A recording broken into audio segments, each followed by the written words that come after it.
Good day, mate. Crikey, it's Water Polo Wednesday with Wes and Clay. He's Wes. We don't rehearse this. He's I'm Clay. Clay. And it's another episode of Water Polo Wednesday. If my wife listened to this, which she definitely does not, she'd be shaking her head in shame at my Australian accent.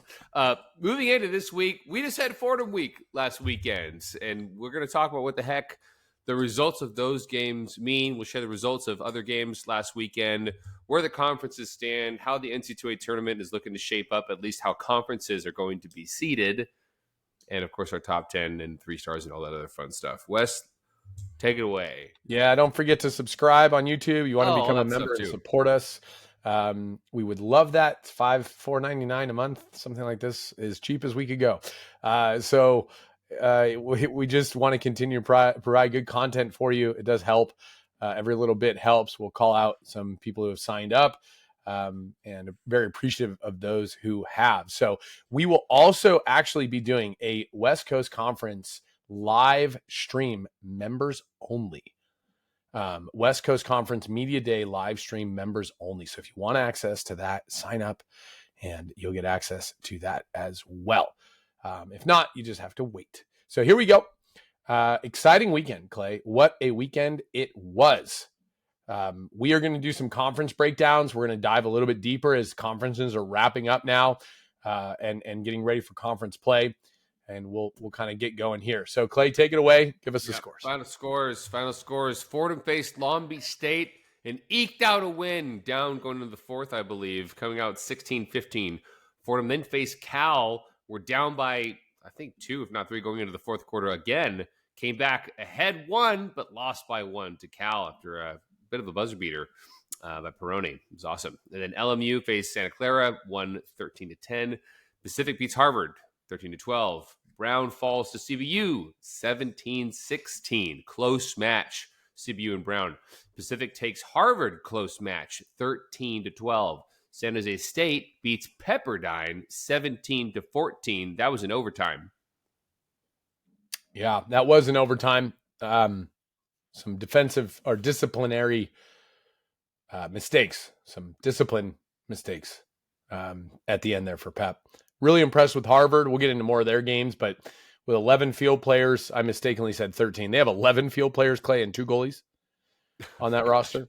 So it is literally, I think that's like the Olympic size roster, right? 13, 2 goalies, 11 field players, 1 starter in at all times. Yeah. That's incredible. Brown looked good this weekend.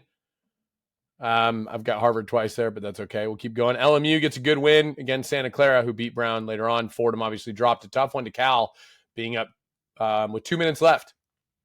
Up 1 goal with 2 minutes left. Couldn't close it out. Too many natural goals. Yeah. Big performance by Mr. Don Brown. We'll talk about him. Yeah. More scores. UC Davis beats UC San Diego 11-10. A lot of close matches. Brown beats Santa Clara 14-9. Good showing by Brown this weekend. Harvard beats Pepperdine 16-15. Coming back from, I think, a 3-goal deficit in the fourth quarter there with 6 minutes remaining. Pacific beats Bucknell 16-12. CBU beats Bucknell 18-11. Long Beach State beats UC Santa Barbara 11-9. Harvard takes Air Force 19-16. Yeah. With Davis, San Diego, these in-conference matchups, I think, mean a bit more. Guys really play up. Defense tightens up a bit, a little more amped up. Harvard beating Pepperdine, it's a big win for Harvard. If they win their conference, it's going to help their seeding. For sure. Pepperdine's been a good team all year. Another kind of late game collapse for Pepperdine, where they were up 3. So two in 2 days. I was very fortunate to be on that call. I was really impressed with Tyler Hogan for Harvard, who did everything. He only got 1 goal. I don't know if that was right. I feel like he scored more than 1, but he was just involved everywhere. Defense, passing, setting, block. Like, it's hard when the stats aren't kept, like the field blocks and steals aren't kept correctly, because his influence on the game was tremendous. Right. So good to see them. Got to see CBU, which was a lot of fun. But these are some good games. We're getting to the end here, Clay. Very few non-conference matchups left, but So there you go. Teams are peaking, or should Teams, be. Final yeah. scores for Stanford faced Fordham. We were looking forward to this game for a long time. Stanford gave a clinic to Fordham, Yeah, it was tough. 19-10. Santa Clara beats Harvard 16-11. Fordham then beats San Jose State 10-9. Very tight game, down to the last play. Then LMU beats Bucknell 23-10. Yeah, that's a big win for Fordham. We're going to talk about why in just a second. Stanford just clocked Fordham. Not a great game for Fordham, but a lot of that, look, you can't take anything away from Stanford. A lot of that was the high press of Stanford, gave Fordham fits. Fordham, which is normally a motion-oriented team with a lot of driving, didn't drive, which was confusing. I'm going to call this out. I really believe that Fordham misses Lucas Nieto-Jasny a lot. The right side attacker from Spain who played for Fordham last year. To me, he brought balance to Andras and Luca on the 1-2 and was a really good facilitator. Now, Lucas Silvestre has slid to the right side, but he's more of a shooter. Lucas Nieto-Jasny was a real facilitator. He could also shoot, but he passed first, and that allowed for Luca Provenciani and Andras Tot to drive a lot more. Now, we'll talk about Fordham again in a little bit, but that to me was glaring. That right side is shooting a lot more, and it's a little imbalanced because it's restricting what I think Andras and Luca from driving, where last year it was drive, and it just absolutely tormented teams. Thought they could have done that a bit more against the Stanford high press, but they didn't. I don't know if it was fatigue. I'm sure they were tired, but they still got to play the game. So, show up. It's your one opportunity. Let's go. No excuses. Play like a champion. Here we go. All right. So then we got Fordham week. So we'll break down what happened this weekend for you. So Fordham week breakdown. The wins they got: Long Beach State, San Jose State. Why is that big? They beat the top-rated team, preseason top-rated team, Long Beach of the Big West, and preseason top-rated team of the WCC, San Jose State. So they are the only team in the country who has won every single game they have played against teams not in the MPSF. So let me say that again. Their only losses this year are to UCLA, Cal, Stanford. So they have 3 losses, all of those against teams in the MPSF, which would make a case that they are the best team not in the MPSF. Now, they haven't played everybody like the West Coast teams have, but they're playing the schedule that they have, and they beat Long Beach. They beat San Jose State. They've beaten Pacific. They've beaten Princeton. And Princeton has beaten some of these teams. Pacific has beaten some. Pacific beat San Jose State. Okay? And so it's an interesting dynamic right now for Fordham. Losses again, Cal, Stanford. The good. They will likely get the 4 seed at the NC2A tournament, assuming they win their conference. Their center play is elite. Barnabas Epa is outstanding. I had yet to really see him up close and personal. And last season, the only chance I got to see him in person was the USC game at NC2As. He was out in the first half. And then this season, in National League, he was injured, so he didn't play the last couple of weekends. So when LA Athletic Club played Nyack, he was not there. So I didn't see him then. And I didn't see him at all this season until this week. His play against Cal, his play against San Jose State, his play against Long Beach was outstanding. He didn't have a great game versus Stanford. Again, it just felt like everybody there was a little bit flat. He wasn't as productive. So that happens. So really excited to see where he takes this team, because as he goes, that team will go. Everything runs through him, to be very clear. As good as Andras, Luca are, everything runs through them. Andras and Luca, great. Again, only team with no losses outside of MPSF matches. Now the bad, what do we notice that maybe wasn't great? Their team defense still needs work. There are flashes of really good, but there were flashes of really bad too. Some bad 5-man that need some work. The chemistry seems to be a little bit lacking. I thought some of their 6-on-5 sets versus both San Jose State and Cal. I wasn't able to watch the Stanford or Long Beach match. I thought the chemistry was really lacking. It felt like Stanford, it was a little more apparent from when I went back and reviewed it. I just couldn't watch it live because I was driving at the time. Things always seem different when I watch them live. I don't know why, but it is what it is. You get a feel maybe for the game. It's very obvious to me this team is young and inexperienced. So they've got Princeton coming up this weekend, and then they'll have their conference tournament, and that's really it for them. They're gonna have to mature in a hurry and be ready to come back out. But I think overall this last week was a success for Fordham because they did win the 2 games they had to win, giving them the 4 seed. And why is that so important, Clay? It's important because then they can avoid an MPSF team in the first round of NC2As. Which is meaningful because those are the only teams that they've lost to so far. Correct. So MPSF 1 will likely get the 1 seed. Right now, that's UCLA. Then they'll play the D2, so they get a bye. Fordham right now at 4 because I don't see them losing in conference play. They, as of now, will get the WCC team. Here's why. So we went through. The WCC there's 3 main teams we'll talk about: CBU, Pacific, and San Jose State. San Jose State is 4-1 against Big West teams with 1 game pending against UCI. Pacific is 0-1 versus Big West, losing only to Santa Barbara. That's the only team they've played in the Big West. CBU is 3-4 versus the Big West. They've lost to UCI twice and San Diego and Long Beach, but they've beaten Fullerton twice and UCI once. So CBU is kind of the weakest of those 3 top teams in the WCC. Anybody can win the WCC, but if CBU or Pacific wins the WCC, they'll be the 5 simply because the WCC is a much more difficult conference than the Big West.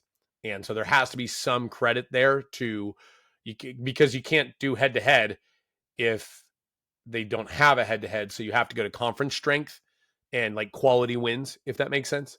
San Jose State beating Long Beach, beating Santa Barbara, beating Davis. That to me is indicative of a very good team, beating Davis twice. Davis is a good team. And then beating Long Beach, of course. So that's how that plays out. Why isn't Northeast higher? Simply because CBU 2-1 over the Northeast, Pacific 4-0 versus the Northeast. San Jose State hasn't played any Northeast teams. So how do you decide if there's no head-to-head?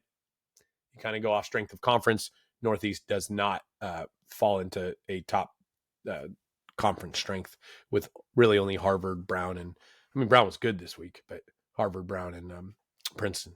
So I don't know how that shakes out. But this, again, we're anticipating here. MPSF 2, that'll, as of right now, it is USC. MPSF 3, as of right now, it's Cal. We'll talk about what needs to happen for any of that to change. Big West would be 6. Northeast would be 7. So what that does for Fordham is it sets them up nicely to be either playing the WCC or the Big West, which is good for them because last year it was the Big West. It's good for them because then they can avoid an MPSF team, which those other conferences have to play. So that'll be fun. I am very curious if San Jose, this could be really spicy because Fordham may overlook who they play thinking, oh, we got a break. If they get the WCC, it's not a walk in the park by any stretch. I get that it's easier, but you play San Jose State. We'll talk about Brendan Gyapjas and that team. You play Pacific with the Elgatus and their zone defense, their Brescia defense that they run. I mean, heck, you play CBU and they show up to play again. It's a tough week. So we'll see how it shakes out. Right now, this is where this is kind of at, or how we see it. No guarantee that this is the case as we go along, but we want to at least show this to you as things are starting to take shape with really only about 2 weekends left of conference games. Yeah, there aren't any real conference games after Sunday, November 9th, outside of the MPSF. There's 1 game for MPSF outside after November 9th. So that tells you kind of where we are at. Clay, standings. Yeah, starting with the WCC, we're going to go starting at the 7th-ranked team, Air Force at the bottom, 0-4. Number 6 is Santa Clara, 1-3. Number 5, Pepperdine, 1-3. Number 4 is LMU, 2-2. San Jose State, 3-1. Pacific, 4-1. Yeah. And CBU at the top, just 3-0. Yeah. So this is wild. Okay. San Jose State, Pacific, or Cal Baptist could win the WCC with only a few games left. San Jose State plays Cal Baptist on the 8th. Pacific plays Cal Baptist on the 2nd. If Pacific beats Cal Baptist, they get the 1 seed due to the head-to-head win over San Jose State. The only way San Jose State can win is if CBU beats Pacific and then San Jose State beats CBU on the 9th. So we'll know if San Jose State has a shot after this weekend at winning the conference. Right. Why is that important? We've talked about it. The WCC is at where? Air Force. Only time Air Force has ever won their conference tournament was at Air Force. So the 1 seed gets the bye. The 2 seed gets Air Force. I don't envy the 2 seed. I think you'd rather be 3, to be candid with you, than 2 in this scenario, which is wild. So some breakdown here. CBU, where are they strong? They have great chemistry. I think they play really well together as a team. Their 4-5 attack with Andrea Nuzzo. Nuzzo has established himself as an elite shooting lefty. Very impressed with him. Got to see him play. Their interior play is just weights, dude. They are just big inside at both ends there. Weakness, they are inconsistent. They really rise up. They're very inconsistent. Big game, they're playing way up. Not a big game. I feel like Rose is like, we're not going to mail it in, but we're going to play everybody. Just get the W. All right? And then they've got to get a bit better at their team defense. That has to step up a little bit. So we'll see who shows up. They seem to be peaking at the right time. Pacific, their top-end talent. I think their top-end talent outside of the goalie position, best in the WCC. Their center play is very good with Oribuzaglo, and their zone is really good as well. Gyapjas, Kashagal, and Popovic, talented guys. Really talented guys. With Buzaglo and Visha, who's leading as Visha. Visha's been very good. The elder statesman, man. He's so much older than these guys. You called it out, Clay. This is a young team. This is a dangerous team as James Graham adds talent next year. We'll talk about this later, but if he can add another center to help Buzaglo and probably another center defender, they're really good. Like, they're really good. So we'll see where they go. Weakness, depth and chemistry. They are developing chemistry. I talked to Graham, I think last week, and he was saying, we still don't know how good we can be. Like, this team is still so far from where we think they could be. So they're still developing, which they're starting to play really well. And I'm excited to see them play this week. They do get CBU. That's a big match. And their depth, as we talked about, they're young. Where do they go after Gyapjas, Kashagal, Visha? I know they've got Rendler as well. After Buzaglo, they're not getting production from that second group, and that's hurting them in the third quarter. So late second, early third, that's really hurting them when they have to go deeper in the bench. So we'll see how that plays out. San Jose State, their team defense and goalie play, amazing. But I'm going to show you some statistics that are going to surprise you in a second. Their center defense is also really good, but their weakness continues to be scoring. And that is tough, okay? That is really, really tough, because when you are a team like San Jose State and you play that great of defense, it's really tough to not score. It's tough to continue to lean on the defense when teams dial up the offense. Look at how close this is in this conference. All right? Yeah. So Pacific, 12 goals against, 14.6 goals for them on average. Okay, this is in conference play. So this is games against their conference.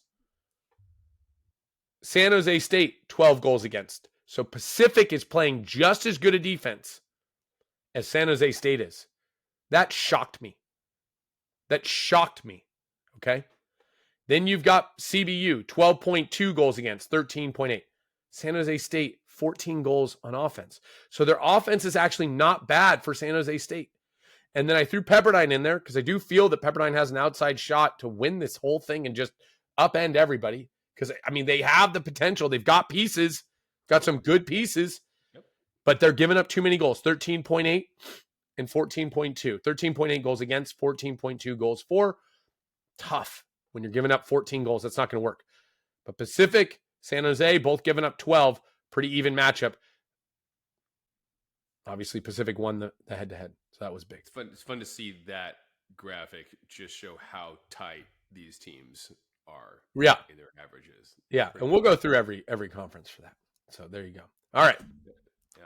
Yeah. Big West standings coming in at number 6, Cal State Fullerton 0-3. Number 5, UC San Diego 0-3. Number 4, UC Santa Barbara 1-2. Number 3, UC Irvine 2-1. They're still hanging in there. They're hanging Number in. 2, UC Davis 3-0.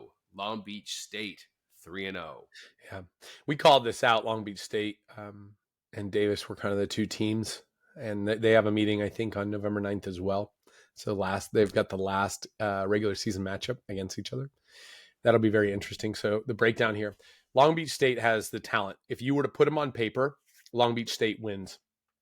But we don't play the game on paper. We got to play it in the pool. So they've got great depth, great talent, and their offense, as Francisco goes, so does that team. Boy, oh boy. Boy, oh boy, indeed, Clay. How many goals do you have in that Fordham game? Oh, I think 6, Yeah. 7. When they were just crushing Stanford early on in their game, it was like 5-2. I think he had 4. Like, Francisco is the biggest wild card for that team. Go look and see in their losses. I didn't have time today because I have like less than 24-hour turnaround here to look at, hey, wins and losses. How does Francisco do? But I can tell you right now, the more Touring Stanley plays and the more Francisco plays, the better Long Beach is. Unequivocally. They're going to make mistakes because they're kids. They're young men. But I'll tell you what, when those guys get rolling, look out, bro. And why did Long Beach lose? They shut them down. They stopped shooting the ball. They played delay, get it to the center late. Fordham went high press, steal late in the game. Francisco has to be unleashed. Touring has to be unleashed. Those guys, okay, are key. They're paramount to the success of Long Beach. But they are inconsistent. Their chemistry and defense has been lacking at times this year. It looks like some of the players are taking possessions off where they don't put a hand up. They don't want to play defense. They don't want to counter back to defense. The great Mark Vonderweet used to yell at me all the time when we were playing together. We don't rest on offense, or I'm sorry, we don't rest on defense. You want to swim slow somewhere? Swim slow to offense, but you don't swim slow to defense. We play all out defense. That is plaguing this team. And it is not good because when they just get a little lackadaisical, it's bad. And culture is defined by what you choose to say no to. They got some good pieces on this team. Corbin Stanley, Touring Stanley, Gabby Acosta. I like Jason O'Donnell. Okay. I really liked Francisco on that left side. But they've got to figure some stuff out and come together as a team because they're not going to win it if they don't have better chemistry and play better defense together. So there's that. Davis, great teamwork. Great teamwork, great interior play for them from Hitchcock. Luca Palavra has been very good. He earns a lot of exclusions, seems to really understand the game right now and the way the rules are being called for first year from Croatia. Very impressed. Their defense is really good. Led by Baxter Chelsom, no surprise there. Mm-hmm. He is outstanding in the cage. Very quick, nimble, great legs on that guy, man. He can just stay up forever, it seems. Yep. Their weaknesses, though, depth, scoring upside. They are limited in their scoring ability. I'll show the same graph for the Big West in just a moment. After Kiesling, then who? Now, I'm not sure where you go from there because Kiesling can really rip it, but he can't be the only one that does it. So that's going to be tough for Davis, I think, coming into conference finals. So here we go. A little more disparity here. UCI, I'm going to back this up just ever so slightly. 10.2 goals against. UCI has been plagued by bad defense all season, and somehow in conference play, they've only given up 10.2 goals a game in their 3 games. Yeah. They do score 13. Johan Thrall, the other Francisco, 2 of 3. There's 2 of 3 in college. One's still in high school. And, of course, Luka Krstić. They've got some scores, too. All right. Now, Long Beach, on the other hand, 11.25. So UCI playing better defense than Long Beach. again, that's unacceptable if you're Long Beach. You got to be better than that. But they are scoring 14 goals to UCI's 13. Again, this is against conference play. And then, of course, there's Davis. They're putting up 15 goals somehow, some way in conference play. Yeah. I don't understand it, but that Compared to these inside, other teams, they shouldn't be the they higher shouldn't scoring be. team by Right. average. Right. But giving up 11.6. And you see here, all these teams giving up fewer than 12 goals a game. All of them scoring more than 12 goals a game. So to me, this is a 3-horse race. I know Santa Barbara's in there. I know people are high on San Diego. San Diego without Ackerstrom is not the same team. I can't in good conscience put San Diego in in a position where they're going to go on a run and win 3 games in the Big West tournament. I just don't see it. Yeah. With Ackerstrom, it's obviously. Yes. Absolutely. With Ackerstrom, they may be the best team, but that he is such a difference maker for them. He's got to be able to score. They have to be able to find some scoring. I don't have their numbers up here, but it's not. I mean, obviously they're 0-3, I think, in conference, so it's not. It's going to be a little inverted here, but you can see how close these 3 teams are. I do think UCI is kind of the most variable. Well, I can't say that because you got Long Beach. I just don't know what you're going to get. You just don't know what you're going to get. Yeah, and then Davis by far the most variable is. Yeah.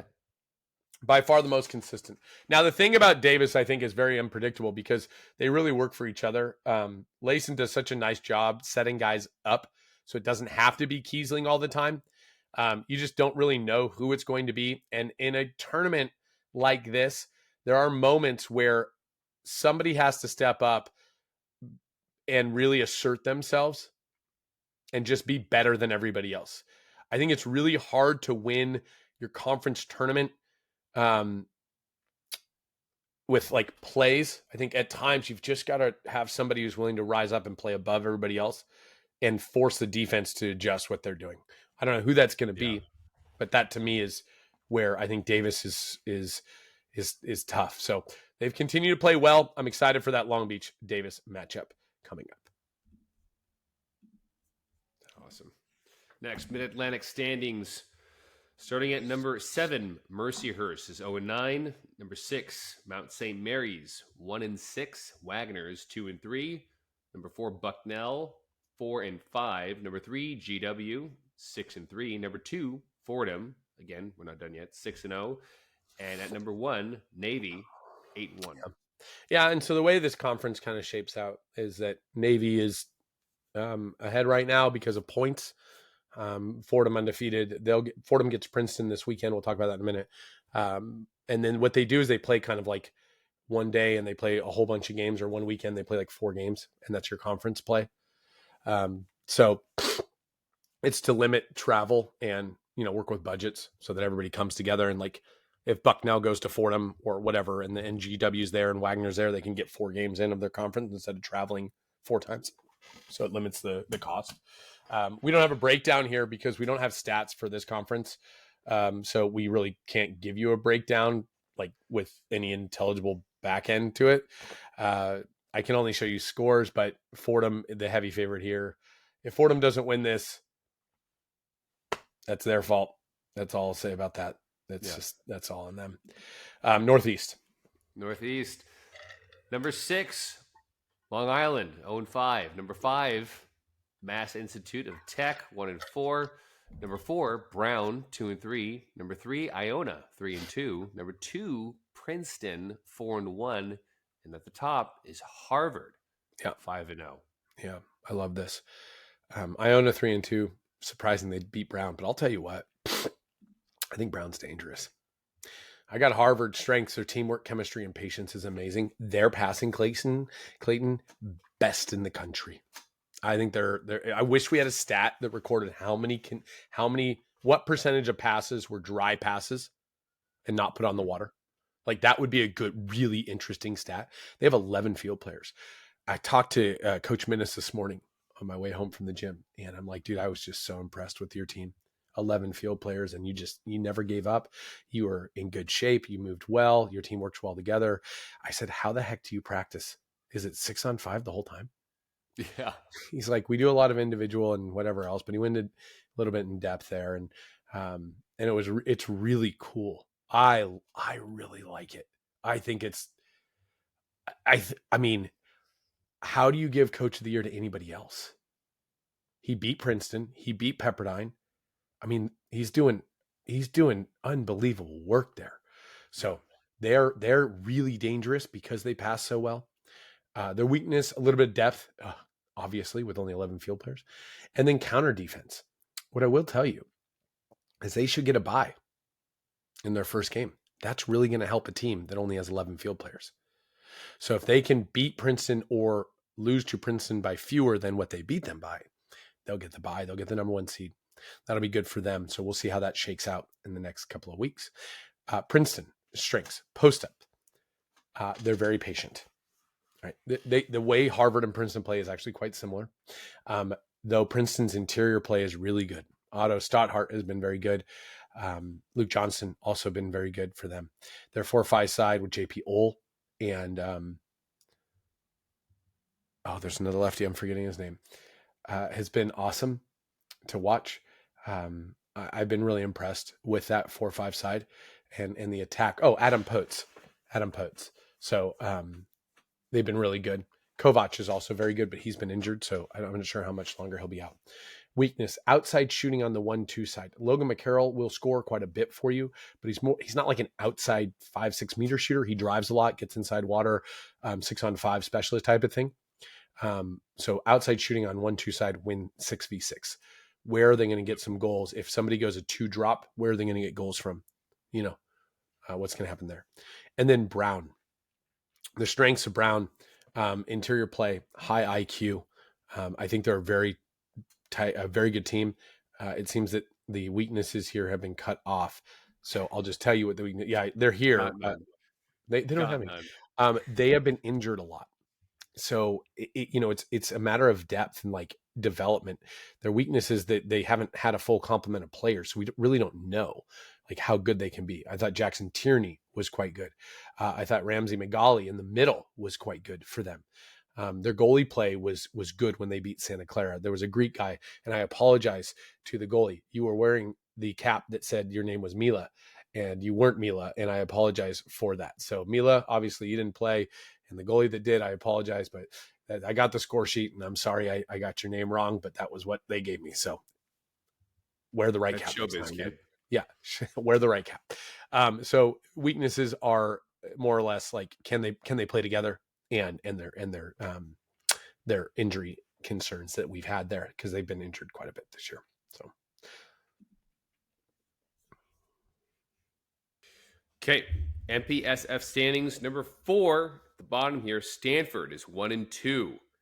Cal is number 3, 1-2. Number 2 is USC, 2-1. Number 1 UCLA, 2-1. And this is how we're saying things might shape out here. Wes, you're going to talk a little bit about what Stanford needs to do to try to get that next at-large bid, if it's possible at all at this point. It is possible for them, but they're 1 loss away, basically. If they don't, they're going to have to win the tournament, which is possible too, because it's at Stanford again. So is NC2A's this year. So Stanford strengths. They have 2 elite outside shooters in Botan Balo and Ben Four. Very tough to slow those guys down. These are really good shooters. And they're really like a shooter. They're not like somebody who just rips it off really hard. They've got great touch and placement. And they're very, very smart guys. Their center play, Georgie has been the best center in America this year, I believe. And it has been really cool to watch him develop over the last few years. His swimming has gotten a lot better, but his center play has been really, really good. Really using his body, limiting the amount of offensives he gets. I think he gets offensive sometimes because he's just too strong. Like he just moves people. So it's like, hey, he's like, I'm just pushing people. They're pushing on me too, but he's just so much stronger. Like Lenny, I'm sorry. Yeah, pretty much. And their team defense is really, really good. As you would come to expect from a Brian Flax zone-based team, right? They go press to zone, that 3-4-5. So their team defense has been really good. Their weaknesses, they've had some early in-game mistakes where they're giving up goals on transition. Where they kind of struggle is where teams like make them make decisions and put them in situations where their zone gets a little bit fractured. Their shooting depth, also a weakness here. After Botan and you have Zelikov, who's like a sharpshooter. Everybody else is really volume based. where like they're shooting 5 of 12. That's not a percentage you want. Game on the line and your shooters are getting pressed or whatever. You don't want a guy who's 5 of 12 shooting that ball like under 50%. Again, in big games, that's just not going to work, right? Like you got to be able to increase your percentages of other guys around you. For now, Stanford's playing lights out. They're very, very, very good. But the situation is this. They must win 2 of their final 3 MPSF games to get the at-large. They have to beat either USC or UCLA, and they must beat Cal. If they lose to Cal, they're done. If they lose to USC and UCLA, which USC is not a good matchup for them because of the passing from Brankovic and Vort and their ability to shoot on that right side really eats up that Stanford zone. And then you have Grgorovic and you have Duarte, who are just elite drivers on the left side. And if you decide to kind of press that side, you're in trouble because you got Vukovic up top. It's not a good matchup for Stanford, which is why USC's beat them twice already this year. One more, and it's over. And if they lose to SC this weekend, they're done. That game is Sunday. Stanford's only hope is winning the conference tournament. They lose to Cal, they're done. Their only hope is to win the conference tournament. So there's that.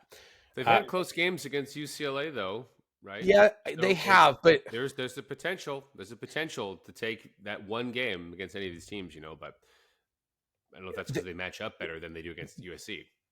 They do match up better because they're very similar approaches, like strategically and tactically, they're very similar. But the defense of Stanford against UCLA has been deplorable, like not good. The stats are alarming, Clay. The last time that, so they've played UCLA twice. The first time they played them, Temkin gave up 13 goals and made 8 saves for 38%. The second time they played him, which was at home at Stanford, Temkin gave up 14 goals and made 3 saves for 17.65%. So something about UCLA kind of screws up Stanford. And I've only seen one of their games, so it's hard to know. But for whatever reason, USC, they're shooting just kind of hurt Stanford. And then I don't know, like, so Wes Temkin against USC, 16 saves, 14 goals, 53% in their first matchup. That's really outstanding. They still lost. So like that just means they couldn't score. So it's easy. Stanford couldn't score against USC. Against USC, the second time at Stanford, Temkin has 8 saves and 14 goals against for only 36% saves. Still not good enough. Again, these are not all on Temkin. It's hard to, it's not. Like there's a lot of field mistakes that are occurring there. So what that tells you is that USC and UCLA have figured out how to break that zone, right? It's not saying Wes Temkin is not a good goalie. He's a very good goalie. But whatever's happening in those games, he's getting put into positions where his defense, he's having to make up for bad defense in front of him, which is so hard for a goalie to do, right? I mean, to some degree, all goalies have to do that. But you've got to be better field defense there because Temkin blocks the shots he's supposed to block. That tells me there's a lot of shots that aren't being blocked by the field in front of him. And they're eating up kind of that 3-4-5 drop that Stanford likes to run. So we'll see if they change things. I don't know. We'll see. Cal, on the other hand, great depth, great speed, and their goalie play has been very good. I think Pina has been the best goalie in MPSF this year, second only to Gyapjas in the country. So they've been very good. I know Pina was hurt versus Fordham, but I'll call out Clanson. I thought he came in and did a great job. He looks so much more improved from last year. And he's got a much better team in front of him. So Clanson, he deserves to be there. Like he's a good goalie. I think he proved that against Fordham. He had a great game. The weakness at Cal, chemistry. And they're young. We talked about this with Fordham. They're young too. Little inexperienced. They're not a finished product. One thing I have noticed in watching Cal is that it doesn't seem like the coaching staff has their rotations like locked in. Okay. Where when I watch when I watch Stanford, their rotations are very locked in. Like there are players you are just not going to see on that bench. Okay. You're just not going to see them because they have their set rotations. They've got their guys.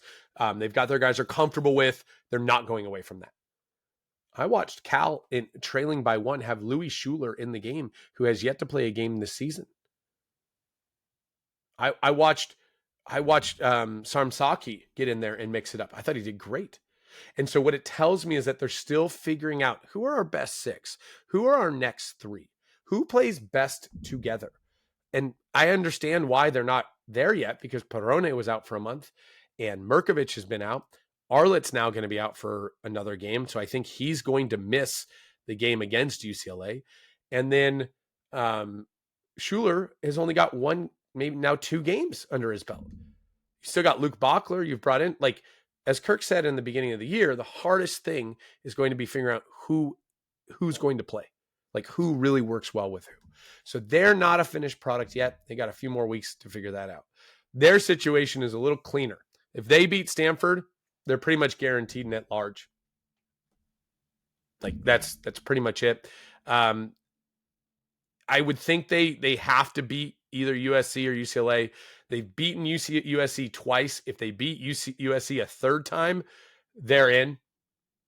They're in. I mean, USC just beat UCLA, so they've now split, or their only matchup. USC has head-to-head advantage over UCLA, but if Cal beats UCLA or USC, I think they're probably in, unless Stanford wins the conference tournament. Yeah, if you're that third at large position, like you're definitely at risk because you don't know who's going to win the tournament.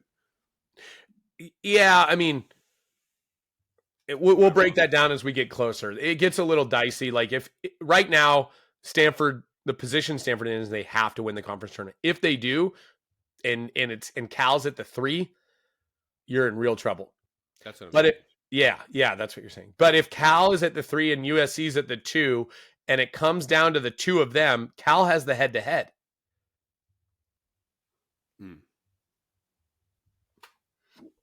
We don't know what's going to happen. No, we don't. No, we don't. And so I'll go over now to the other MPSF. This was really fascinating. We have talked a lot about how good Stanford's defense is. We haven't talked enough about how good UCLA is. They're giving up 10.4 goals a game against MPSF teams. This is against MPSF teams.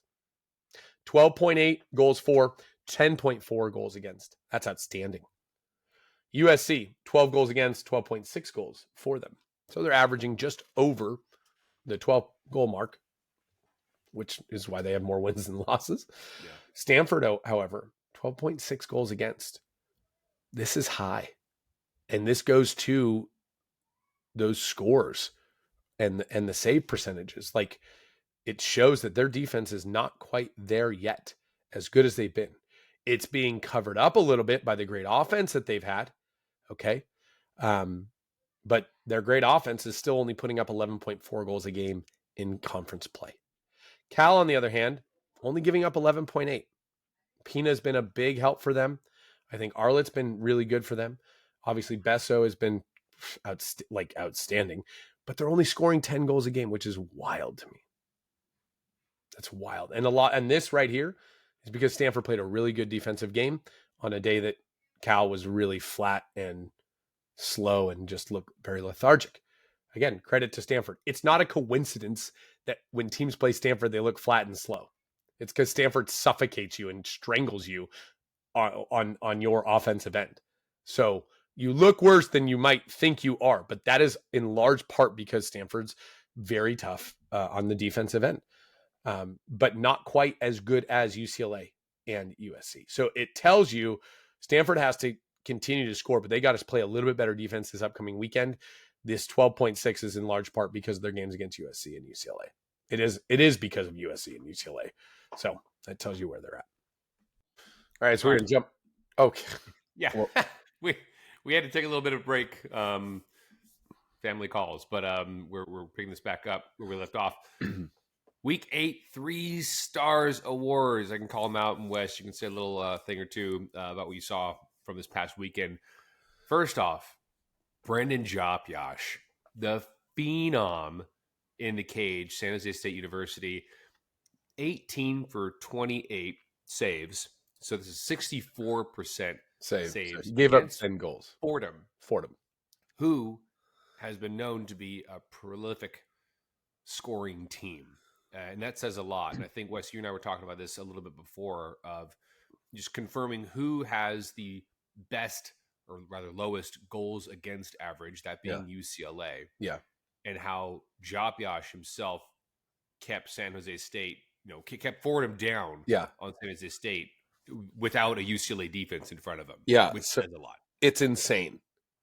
Because with all due respect to San Jose State's defense, they're not as good. All due respect. Yeah. Because we have talked at length ad nauseum how good San Jose State's defense is. Fordham has scored 10 goals against San Jose State and 10 goals against Stanford, 9 goals against UCLA. Yeah. Gyapjas. So Fordham's lowest scoring game. Those are their lowest scoring games. Yeah, those are the three, with UCLA being the lowest at 9 Yeah. and Fordham and Stanford being at 10. Yeah. And Gyapjas, by far the best goalie save percentage of those three games. Again, Stanford's defense known to be really good, outstanding. UCLA, anybody in the MPSF, outstanding defense. That's where they really pride themselves. UCLA, of course, great defense. You don't win championships without great defense. But they're on a different level, which tells you just how good Gyapjas is. For him to hold Fordham to 10 goals, 64% saves. We all know how good Andras Toth is, Luca Provenciani, Silvestre, Epa. I mean, we know they're good. They put up tons. I'm getting so excited. Choked up at the idea. Choked up. How many goals they scored. How many goals they've scored? No, we know how good they are. It's just incredible. And even against Cal, they put up 14, 16 against Long Beach. I mean, they're 19 against Princeton. They'll get Princeton again this week. It's like, dude, it's truly remarkable. We had to call it out. He's so special. He's actually going to be on the show here in a little bit. So we'll keep gassing the guy up. It's a very nice man as well, but tremendous performance. So yeah, moving on. Our second star for week 8. We mentioned him just a second ago. Barnabas Epa out of Fordham. 5 drawn exclusions versus Long Beach State. 6 drawn exclusions versus San Jose.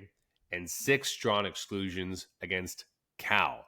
Stanford's missing. I think we already called out Fordham was a little down on that game in general across the board. But amazing performance coming out to the West Coast by the center, Epa. Very impressed. Yeah, and I didn't track. It's hard to get all of his goals, but he's really a center who's going to draw a lot of off-ball exclusions for you. You talk about creating contact, getting in early, creating contact with center defenders. I was just so impressed with this guy.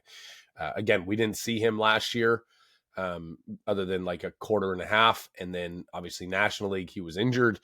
So he's really come on. I mean, he's got even another year left, and this guy is a force to be reckoned with. Just super, super impressed. So. And then our third star for this week is Dom Brown. Yeah. The dominant Brown. Yeah. Oh, there we go. 5 of 5 shooting versus Fordham. An absolute force that game. Mr. Reliable. You get him the ball, and something awesome was going to happen. Getting his team pumped up after every single time. He's just thriving right at this point in the season. It's so beautiful to see. Yeah. There are 2 lefty centers in college water polo right now that stand out to me. So Jack Martin and Don Brown. And they both they do things really differently.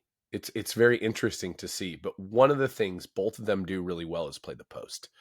And watching Dom play the post with his length is really, truly like impressive and he moves so well laterally. A lot of centers are very, very vertical. Like they're like buoys. They don't move left to right super well. He moves really well laterally. And his length allows for him to do some things that are pretty special. You can put the ball in some places for him that you can't for a lot of other guys. Being left-handed on either the 2 post or the 3 post is it really adds a flavor, a dynamic that you just don't see a lot. So he's really been able to capitalize on that. The team really looks for their centers and their posts. So he capitalizes on just the opportunities there.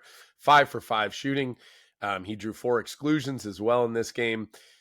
Was a big part of the win. He had a couple of really nice natural goals as well. So wanted to call him out. We love good center play. It's one of our favorite things. We got to get Alex Georgie up here because he continues to dominate as well. So facts. Yeah, he's been great too.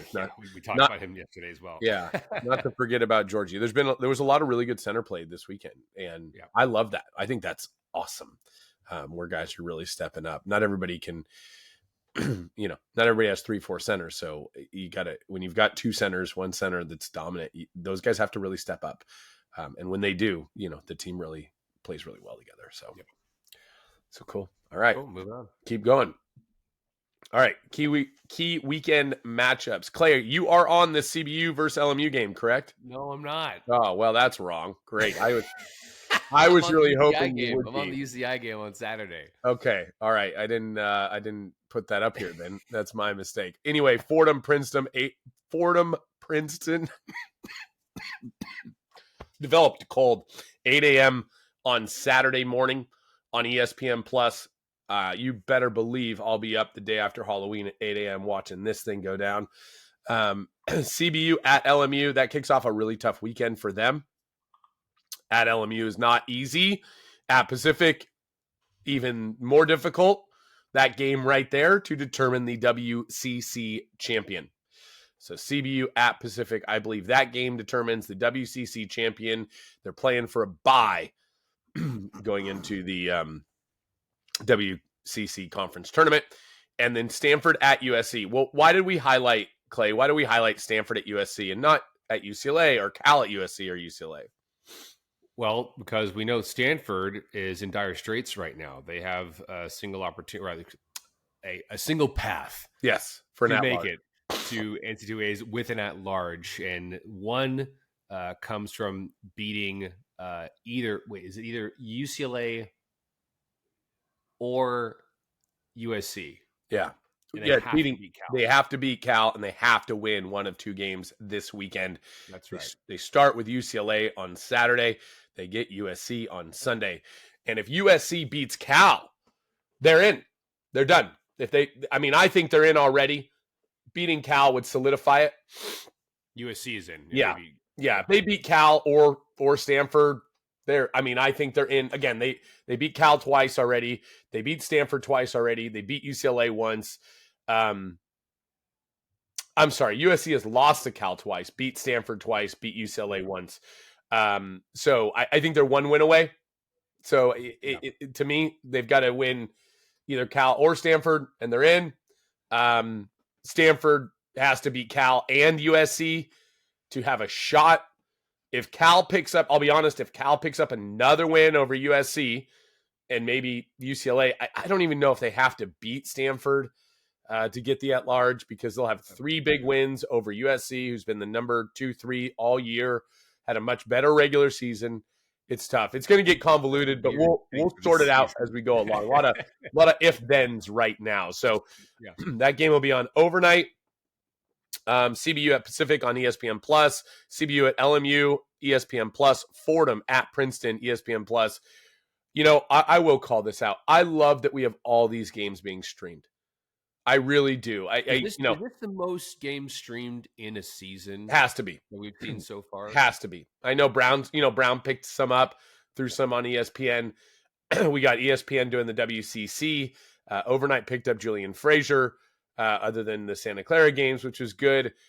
Which was awesome to have. Shout out to Overnight, getting those games streamed. There's so many awesome games. So I'm glad that worked out last minute the way it did. Yeah. I know there were some technical difficulties here and there, but at the end of the day, it got done. So that was good. But I love that these are all getting streamed. I think the quality has gone up on the platforms. ESPN's quality has gone up. The broadcasting has gotten better just generally around water polo as more and more guys have started to get into it, which is great. It's good for our sport. We can't be everywhere, Clay, as much as we'd like to be. We're working on it. We're working on it. So these will be great games this weekend. You are on the LMU UCI game on. Sorry. So LMU is going to be in a couple weeks. That's right. This Saturday at 1 p.m. at Pepperdine. At Pepperdine. Okay. Yeah. So, UCI is visiting Pepperdine this Saturday at 1 p.m. in Malibu at Pepperdine. So I'll be on the call for that. It's our alumni game day as well. So will you be broadcasting the alumni game, Clay, or will you be in the pool? I'm getting in for the alumni. Okay, all right. I just wasn't sure where your wherever coach wants me, wherever I can provide the most value to the team, that's the role that I'll play. It's your attitude. You just say yes and you're ready to go. I love it. So let's do it. Well, that'll be a lot of fun. Coming up next, we have our rankings, of course. I don't think there's any. What do we have next? What do we have next? Yes. Oh, yes, our rankings. Yeah, UCLA stays at 1, USC 2, Cal 3, Stanford 4.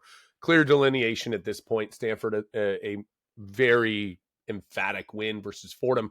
They hang on at the 5, beating San Jose State and Long Beach. Mind you, San Jose State started at 6 in the ranking, 6 or 7. Long Beach was 6 or 7, so they beat 2 preseason highly ranked teams. I think that's important to call out because once the schedule's set, you don't control how well those teams do. You've set on the schedule. So you somewhat have to anticipate who the better teams are going to be. We'll see. I think Long Beach has tons of potential here to make a run, given their talent. That November 9th game against Davis will be spicy. So we're excited to see it. CBU, Pacific, San Jose State, and Long Beach. So Fordham, Davis, CBU, Pacific, San Jose State, Long Beach. Davis continues to play really well, getting another good win against San Diego in their Big West play. CBU, Pacific matching up this weekend for what I believe is the regular season championship on the line. Pacific, whoever wins kind of takes the cake, if you will. Whatever cake that's worth. Well, it's worth a bye at Air Force. Oh, right. That's why I keep emphasizing it, because it is worth a buy. I believe San Jose State probably going to finish 3rd. They've got an injury that's been picked up for a player who may be out for the rest of the season, unfortunately. We'll see. So a key player there. For the WCC in general, I feel like, if my memory serves, finishing first in the WCC has not gone well. We talked about that. It's a little bit of a curve. Season over season. Yeah. This is why we brought up, we talked about a different structure for NC2As, because UCLA gets rewarded with the number 1 overall seed despite not winning their conference tournament. I got no problem with that. No, winning your regular season is far harder than winning your conference tournament. No problem with that at all. But why should Pacific, who goes undefeated in conference, loses 1 game all year, and then loses in conference semifinals, not get a bid? That's crazy to me. That's crazy. Yeah. Would love to see it. Yeah. So you're right. Winning the regular season, not necessarily a blessing all the time, doesn't guarantee anything. It does guarantee you a bye, though. And I think the bye really matters this year at Air Force with the altitude. That's the one caveat. Yeah. That's why we're emphasizing it. We're not really emphasizing the Big West 1 seed, because UCI went undefeated in conference play last year and got smoked. Yeah. So yeah, it doesn't. It just, I think that bye actually means more this year. But yeah. And CBU, I think CBU loves being overlooked. Yeah, I think they hate this. I think they love being overlooked. Yeah. I think it's kind of like, fuck, we're doing too good right now. Yeah.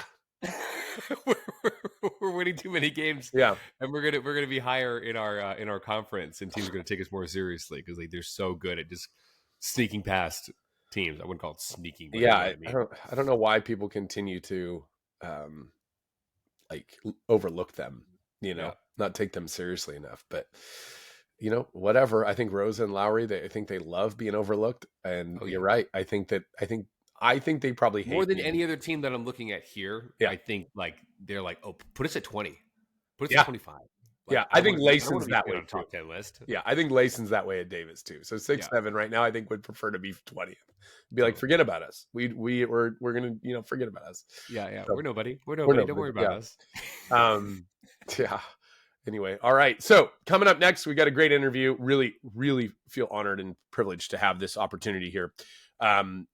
Our interview this week is with Brendan Gyapjas. We've never had him on the show.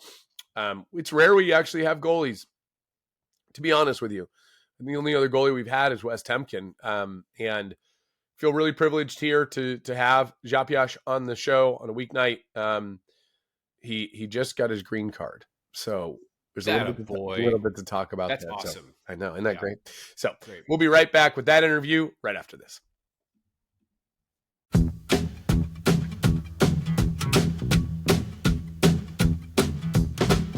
All right, welcome back, everyone. I've been looking forward to this for some time. We've got the great Brendan Gyapjas, the #1 rated goalie in the country, a current save percentage of 61% this season. Brendan, welcome to the show, man. It is great to have you here. Hey, Wes, thank you so much for the invitation. I appreciate the opportunity. Yeah, man. So, Brendan, you are in your third year at San Jose State, but I want to go back. I want to go back before San Jose State. I want you to share what you were doing, where you were playing, what your life was like prior to coming here to the United States. So yeah, before that, basically, I grew up in Hungary. I spent most of my life in Ferencváros. It's one of the top club in the world. So I learned and practiced many things. I play with the best of the best. So I had a lot of time to get better and better. What is bring me to America is like I just realized like next to water polo or like behind water polo, I need to do something more than this, and I need to think about the future as well. And also like America give amazing opportunities for that, not just water polo wise, but in the future as well. Yeah. Yeah. And what team are you on when you were before coming to San Jose State? What team were you playing for? So I played 6 years for Ferencváros. I had the opportunity to practice, like just mention some name: Varga, Funtulis, Bikari, Jaksic, the best of the best. So, I'm so grateful for that opportunity for Ferencváros, and we're gonna forget this. Yeah. Then I spent 1 year at Szeged, when I was the first goalie when I was 17, and I played 1 more year in Georgia for Dynamo Tbilisi, who also was a Champions League team. I was 18 at that time. Really great opportunity, learn many things. Lived alone since I'm 14 years old, so many great opportunities and experience. Yeah. And playing in Dynamo Tbilisi in Georgia, you were playing in Champions League. Is that correct? Absolutely. Yeah. So that's a big deal. And I know there's not many people playing college water polo that have played in Champions League. So being able to do that prior to coming here to the United States, I mean, that's incredible. How did that shape who you are as a goalie? Or would you say you were formed already by Ferencváros? I'm not saying that. I was in good shape for sure after Ferencváros, just because I got amazing shots every single practice. But then also that 1 year in Tbilisi, I got much more experience, and I'm still feel that in America as well. I'm just keep going on the same way, like every day, do my best at practice and work 100%, and that's how I can keep the shape and push myself until my limits every day. Yeah. Yeah, and so now you're here, San Jose State, and you play at a level, Brendan, that is we don't see a lot of. Your save percentage is remarkable. You were over 64% against Fordham this past weekend, which is known to be a prolific scoring offense. I will tell you, I talked to some of the Fordham guys after, and they were just like, that goalie is they were just blown away. You had a game last year against Cal where you had 20 saves and only gave up 10 goals. What do you think has made you so different than everybody else playing at such a level that, I mean, again, we don't see a lot of people with a career 61% save percentage. I appreciate all the nice word. I'm not really doing anything special. I think it's like all about my mindset. Like I no matter who I play against, and this is coming from the past as well. I always just try to do my best, especially like this type of games, high level games. Teams are on paper better than us. It just makes me like super fired up, and I just want to prove for myself first of all, Yeah. and and then do something special. And I just enjoy water polo so much, and this is water polo is amazing. Like I Yeah. just enjoy it so much. You don't have to convince me. I think it's the greatest sport ever invented. So I'm a big fan. Last year you had 55%. Good goalies get 45 to 50%. Great goalies are like 50 to 55. You're over 55. Like I'm always amazed. I've been very lucky to kind of call a couple of your games and see you in action. How has it been at San Jose State? You've got Shamu Birosh with you. You've now got both Keatley brothers with you. Latsi Sieben with you as well. You had Benyu Sabo last year. It's a real international group. What has that been like at San Jose State for you? So I actually, when I came here, I was surprised you have so many international guys on the team, which is not new for me because all of the past I play with international players. But this is like give me a bit more confidence at the beginning when I was like I felt a bit lost in my first half year here. I came here in America alone. Uh, but these guys and just all together the team, I think in the last 2 years, like we went through on a really long way and long process, and I think we improved a lot as a team. And what is makes us a good team, I think this like team atmosphere, team chemistry. We can really fight for each other, and when we actually feel that and we can bring this fire for the games, I think we can actually be one of the best team. So Yeah. this consistently what is really matter, I think, and we need to improve. Yeah. Now you've just received some amazing news, and congratulations. You've won the lottery, and you've gotten a green card to stay here in the United States, and that's very unique. Um, Talk to me about like what's the goal now? Like you're here, you're not leaving.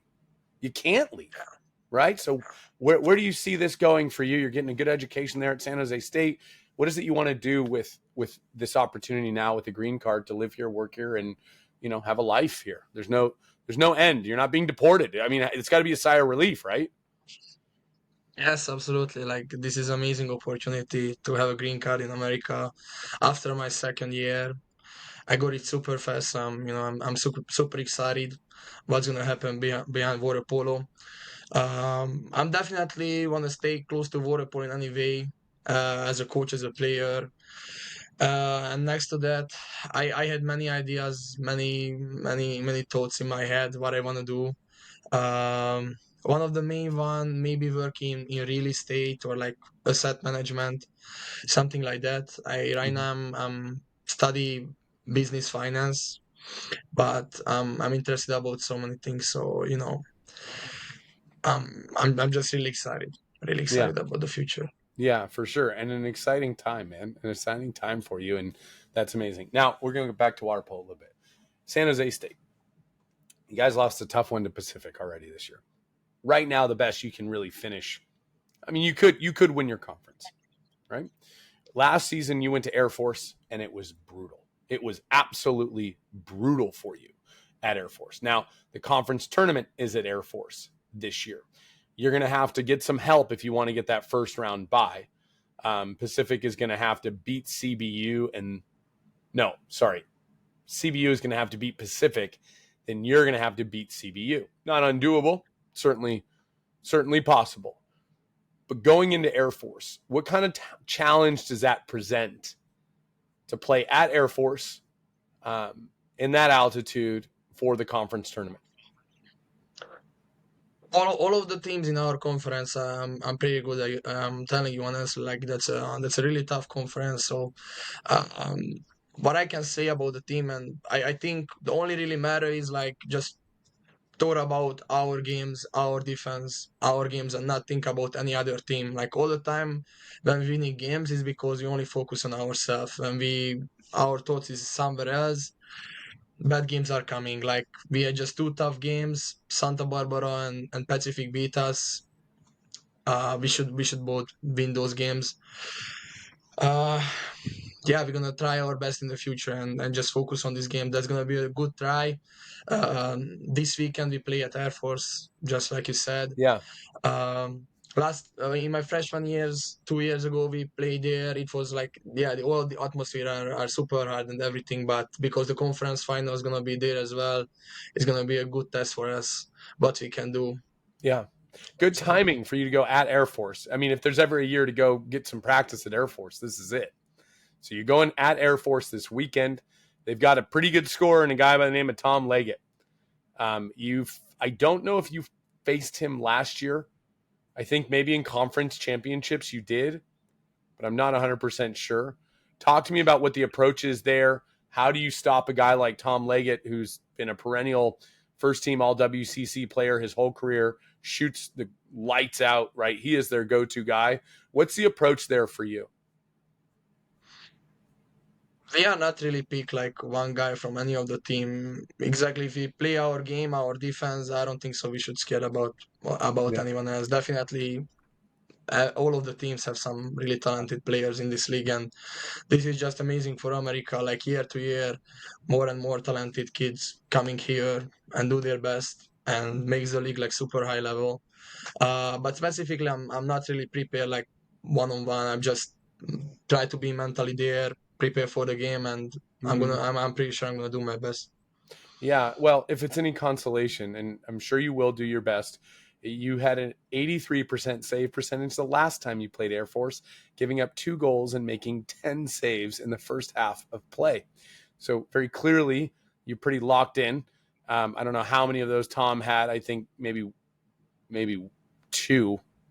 He might have had both. I think he had both, and that was it. But you held him to 3 of 13 shooting overall in the game. Obviously, only 2 of those goals came against you. So that's huge, right? So you've got experience here.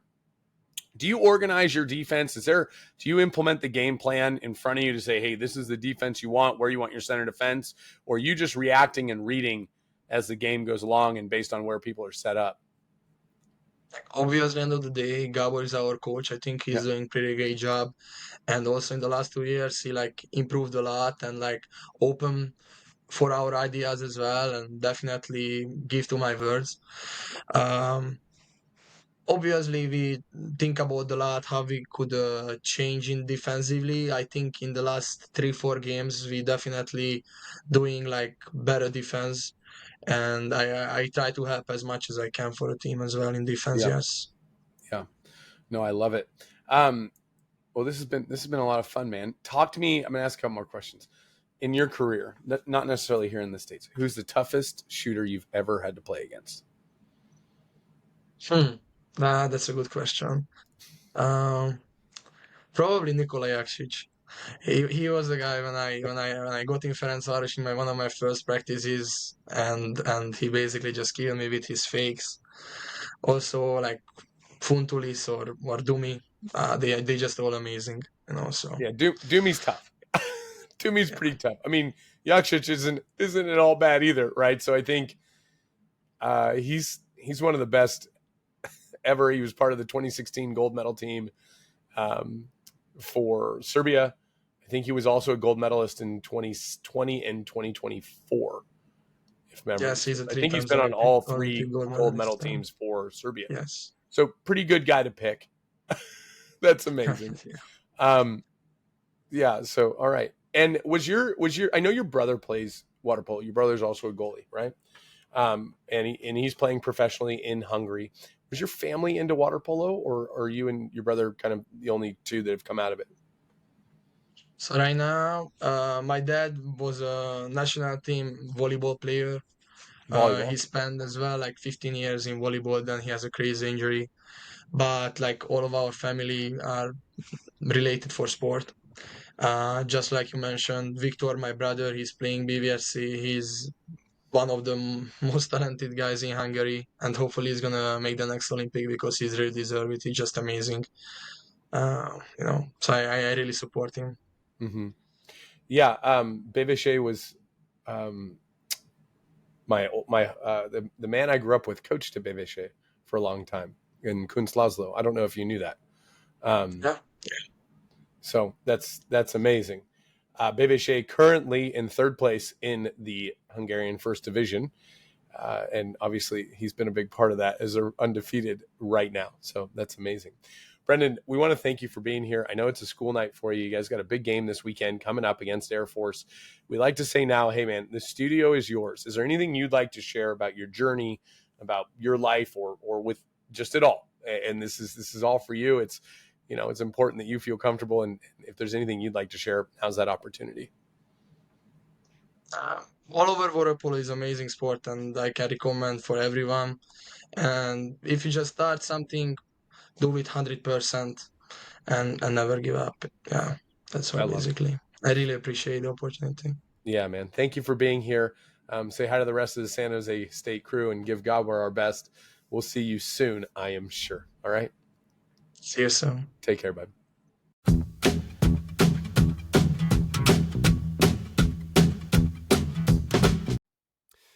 Well, Brendan, thank you again so much for being on the show. Really appreciate you sharing some of your experience. And you bring a lot of it, obviously, to the sport and the conference and the NC2A, and college water polo is better for it. So appreciate you being out here, and congratulations on that green card again. Yeah, incredible opportunity just to chat with him. Just a really nice young man. And you love to see that, guys who are kind of humble. Frankly, I thought he was pretty humble given the statistics and what he's accomplished. He's down to earth. But really amazing. So be sure to tune into all the games this weekend. We're excited that this continues to grow. I want to thank everybody who's joined as members and our subscribers. Be sure to continue to subscribe, hit that YouTube follow button. We're on our way up, and away. So appreciate everything everyone has done to help support us, including Bluebird Data, who helped us with the data earlier and the goals against and some of the charts we're able to pull. So remember, everybody, be sure to tune in this weekend and next week. Life is short. Score goals. I love it. Have a great day.